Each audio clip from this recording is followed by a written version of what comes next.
Vous écoutez Europe 1, il est 9h30, le journal des médias avec Thomas Joubert. Bonjour Thomas. Bonjour, à la une ce matin, Nathalie Yanetta devient conseillère du président, Laurie Tillman recadrée par un pilote automobile sur Eurosport et boum boum boum, le nouveau single de Mika.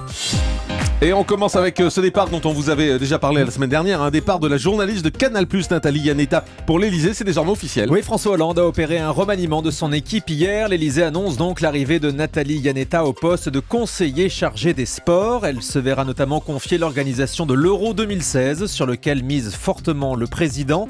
La journaliste explique ce matin dans Le Parisien que c'est une immense fierté, qu'elle a toujours eu une sensibilité de gauche, mais ne prendra la carte d'aucun parti. Parmi les autres changements à l'Elysée, le départ de Claude Sérillon serait imminent. Il pourrait obtenir un poste à la francophonie. Louis Laforge qui présentera le dernier numéro de la saison des Racines et des Ailes. Oui, Patrick de Carolis a annoncé la semaine dernière qu'il mettait fin à toutes ses activités à France 3 pour préparer sa défense dans l'affaire Big Malion. Il est notamment impliqué dans ces affaires, mais on le verra tout de même ce soir à la présentation de Des Racines et des Ailes, ainsi que la semaine prochaine. En revanche, le dernier numéro de la saison, programmé le 25 juin, sera présenté par Louis Laforge. Il s'agira d'une rediffusion. Pour la suite, le présentateur du Grand Soir 3 a déclaré hier à Télé 2 Semaines qu'il n'était pas intéressé pour reprendre Des Racines et des Ailes dans la durée, en expliquant qu'il avait tourné la page. France 3 va donc devoir trouver une solution de remplacement. Et à propos de l'affaire Big Malion à France Télé, Rémi Fimelin est épinglé par le Canard enchaîné. Le président de France Télévisions affirmait que seuls 2 contrats avaient été renouvelés sous sa présidence avec la société de communication, mais le Canard enchaîné révèle l'existence d'un 3e contrat de 380 000 € signé avec la société BM Consulting qui appartient à l'un des fondateurs de Big Malion. Un contrat signé en octobre 2010 pour la fourniture d'éléments de langage. France Télé assure que ce contrat n'a pas été dissimulé et bien été confié, comme les précédents, au juge Van Ruynbeck qui enquête sur l'affaire. Laurie Tillman recadrée en direct par un pilote automobile sur la chaîne Eurosport. L'ex-Miss France s'est reconvertie en journaliste sportive. Elle couvre notamment le championnat du monde WTCC des voitures de tourisme sur Eurosport. Dimanche dernier, elle a tenté une interview avec Yvan Muller, l'un des pilotes de la course, qui n'a visiblement pas apprécié ses commentaires et ses questions. Écoutez. Et comment... Est-ce qu'il y avait une pression supplémentaire? Est-ce que vous discutiez avec vos ingénieurs et tout pour savoir quelle était la meilleure ouverture? Oui, bien sûr, on a vachement le temps de discuter, vous croyez quoi? Non mais... Je m'informe, je découvre encore le WTCC. Tiens, je vais vous poser une petite question. Vous qui avez dit que je faisais beaucoup d'erreurs depuis le début de la saison, vous avez trouvé ma course comment? Elle était bien ou pas? Elle était parfaite. Ah non, je me permettrai pas de vous dire que vous faites beaucoup d'erreurs. Je me dis... Pour réfléchir avant de dire les choses. Très bien, je garde ça en tête. Merci Yvan. Voilà, fort sympathique tout ça, ce petit échange sur Eurosport. TMC prépare une soirée avec Patrick Bruel. Une soirée complète avec 2 rendez-vous le 4 juillet prochain. Tout d'abord, Patrick Bruel en chanson à 20h50, présenté par Laurie Choleva, qu'on embrasse au passage.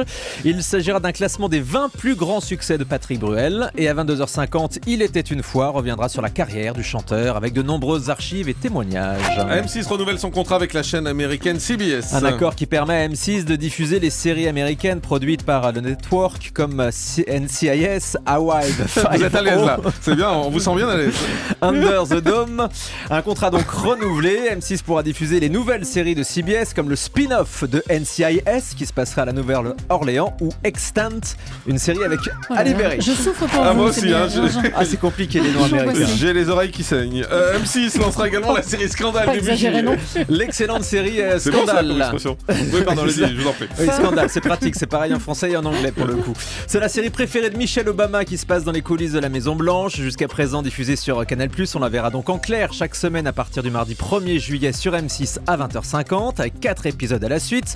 Et puisqu'on parle de Scandale, Jean-Marc, c'est aussi le titre de votre nouvelle émission sur Énergie 12. On le rappelle, un nouveau numéro ce soir avec des reportages inédits consacrés aux affaires John Galliano, Christophe Rocancourt et Zaya. Et dernier numéro d'ailleurs ce soir, puisque la première saison faisait 5 numéros, c'est déjà le dernier interview exclusive de Christophe Rocancourt qui raconte un peu ses arnaques. Vous savez qu'on l'appelle l'arnaqueur des stars. Il nous a accordé une interview pour nous expliquer un peu comment tout cela s'était passé. C'est passionnant, 20h50, Énergie 12. Des changements dans le jury de la prochaine saison de la Nouvelle Star sur D8. Oui, c'était annoncé. Seul André Manoukian était assuré de re-signer. Il aura une nouvelle collègue qui sera la chanteuse Élodie Frégé, ancienne gagnante de la Star Academy. L'info a été dévoilée hier par Cyril Hanouna dans Touche pas à mon poste. Élodie Frégé avait déjà accepté de participer à The Voice cette année pour aider les talents de Jennifer.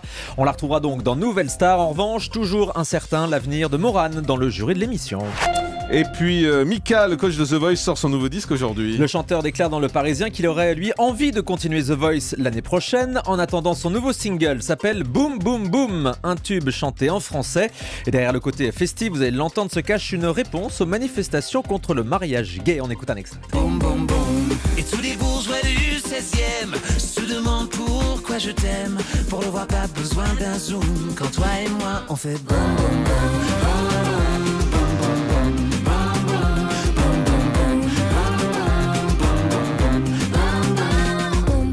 Pas pour l'été, hein, boum boum C'est boum. sympa, oui, les bourgeois du 16e vont être contents Oui, ils vont d'être apprécier. tous associés à ce mariage. Donc boum boum boum, si j'ai bien compris, c'est Crac, crac, crac, ngolone ngolone dans la case, hein, c'est ça? C'est votre expression à vous. Ah, vous faites ça? Dites donc, c'est les inconnus, ça, c'est ça? Mais oui, c'est ça, c'est les inconnus. Bah, vous savez que tous les jeunes ne savent pas de quoi vous parlez là pour vous. Ah bon? Bah les inconnus, Oh, c'était les ça a inconnus. 30 ans quoi. Ça passe tout le temps à la télé, On non? golo dans les la case. best-of et tout ça, non? Et à part ça, tout va bien? Bah ça va très Merci. bien. Et vous? On golo dans la case, ça va. On termine Avec le chiffre du jour, 4. Ah, c'était pas fini? Bah non. Comme la Ah bon. 4e saison de Qui veut épouser mon fils. Une saison 3 pas encore terminée, mais la chaîne part déjà à la recherche des nouveaux candidats pour l'année prochaine. Inscription ouverte sur mytf1.fr. On précise qu'il faut être célibataire entre 24 et 45 ans et avoir envie de faire boum boum boum. Exactement. Et vous Thomas, on golo dans la case, ça se passe bien? Oui, très bien. Merci, on était inquiets. Tout de suite, c'est la télé-répondeur, 24h sur